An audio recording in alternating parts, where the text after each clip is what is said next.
ఘనంగా చిన్న పెద్ద ఆడమగ లేకుండా ఊరేగింపు చేస్తూ మా శారదాదేవి నిమజ్జనం అయితే జరిగింది.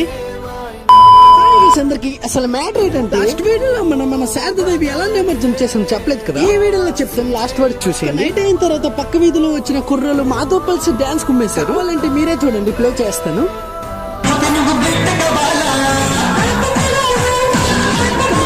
ఎక్కడైనా సరే బట్ వినిపించిందో చాలు 2 చేతులు జోడించి పాములా డాన్స్ చేస్తారు. దాంట్లో మన నోగనాథ్ ఒకడు.